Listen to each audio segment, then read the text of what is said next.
सामने आई है और उदयपुर से अब अगली बड़ी खबर का रुख कर रहे हैं, जहां पर लूट का एक मामला सामने आया है। आपको बता दें, उदयपुर से खबर जिसमें आपको बताएं कि 48 घंटों में लूट के मामले का खुलासा किया है और 3 आरोपियों को फिलहाल गिरफ्तार कर लिया है।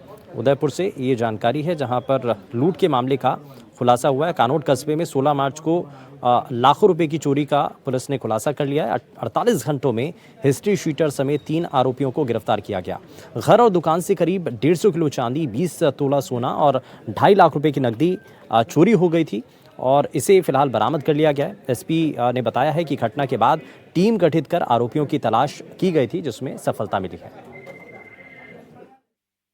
मौके पर हमारे उच्च अधिकारी पहुंचे और पहुंचने के बाद पश्चात इसमें टीम गठित की गई।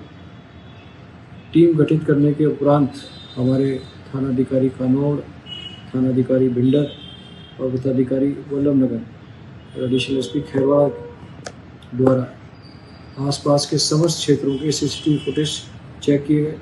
सीसीटीवी फुटेज के अंदर 4 लोग नकबजनी की घटना के पश्चात कुछ सामग्री लेकर के भागते नजर आए। इसके पश्चात आसपास के और सीसीटीवी फुटेज चेक किए गए। एक संदिग्ध मोटरसाइकिल मौके पर पड़ी मिली। उस संदिग्ध मोटरसाइकिल के बारे में जानकारी की गई तो मोटरसाइकिल कानोड़ कस्बे से ही कुछ दिन पूर्व चोरी हुई थी। और इस खबर पर हमारे संवाददाता विपिन सोलंकी जुड़ चुके हैं। विपिन, कैसे ये चोरी और लूट का जो पूरा घटनाक्रम है, कैसे इसका खुलासा हुआ, कैसे पता चल पाया कि इसके पीछे कौन है? जी बिल्कुल, सबसे बड़ी बात तो ये है कि पुलिस को सीसीटीवी फुटेज जो पुलिस ने चेक की उसमें वो अपराधी नज़र नहीं आए, क्योंकि इसमें लक्ष्मण नाम का जो अपराधी था, उसी का पूरा ये कारनामा था जिस दुर्घटना को अंजाम देने में लीड उसने की थी, जिसने जितनी भी सीसीटीवी फुटेज जहाँ पर भी दुकानों पर लगी हुई है, 1 साल तक उसने उस रोड की रेकी की।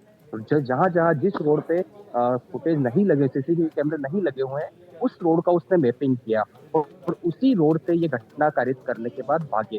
लेकिन एक जो बाइक का इंडिकेटर है, उससे पुलिस को की पूरी लीड मिली। दरअसल घटनास्थल के पास में ही एक बाइक बरामद हुई, जो काफ़ी दिन से पड़ी उस घटना के बाद से ही पड़ी हुई थी और पुलिस ने उसके बारे में पूछताछ की तो किसी की नहीं पाई गई। उसमें इंडिकेटर लगा हुआ था, नया था बिल्कुल। उस इंडिकेटर के ज़रिए जहाँ पर मैकेनिक की दुकान है, वहाँ पहुँचे, वहाँ से लक्ष्मण का पता चला, तो पता बाद में सामने आया कि लक्ष्मण ही इस बाइक का उपयोग कर रहा था।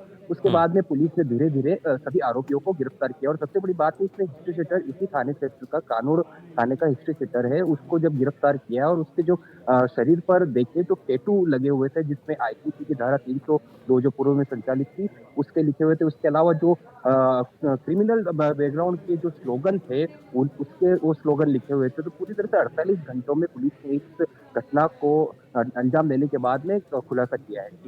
अच्छा विपिन, एक चीज़ और भी है इस मामले में, क्योंकि 3 लोग हैं अभी जो पकड़ में आ चुके हैं, लेकिन क्या इस गिरोह में और भी लोग हैं जिन तक पहुंच बनाने की पुलिस अभी कोशिश कर रही है, या कितना बड़ा ये गिरोह हो सकता है? कि इस गिरोह का नाम है जो लक्ष्मण संचालित करा था, उसका नाम 007 है, जिसमें लक्ष्मण ने ही कालू से संपर्क किया था जो हिस्ट्री शीटर है। उसके साथ में एक अन्य जो शामिल हुआ है, वो तीनों गिरफ्तार है और एक आरोपी जो है पुलिस की गिरफ्त से बाहर है। और आपको ये भी बता दूं कि जब इन्होंने सोने चांदी जो 1.5 से 2 करोड़ की ये चोरी बताई जा रही है, और उसमें जो सोने और चांदी के जो जेवर इन्होंने चोरी किए थे, उन्होंने आपस में बांटे और ये तीनों ने अलग-अलग स्थानों पर इनको रखा। जैसे किसी ने खेत में जो गेहूँ की फसल कटी थी, उसके को वहाँ गड्ढा खोद कर रखा, किसी ने कुएँ में फेंक दिया। तो पुलिस को जब बरामद कर रही थी, तो पुलिस खुद कुएँ में उतरी और कुएँ में उतरने के बाद में उन जो जेवरात थे, उनको बरामद किया। हालाँकि पूरी तरह से बरामदगी अभी नहीं हुई है और पुलिस चौथा जो आरोपी है, उसकी तलाश में है। इसके बाद में पूरी बरामदगी हो पाएगी। जी।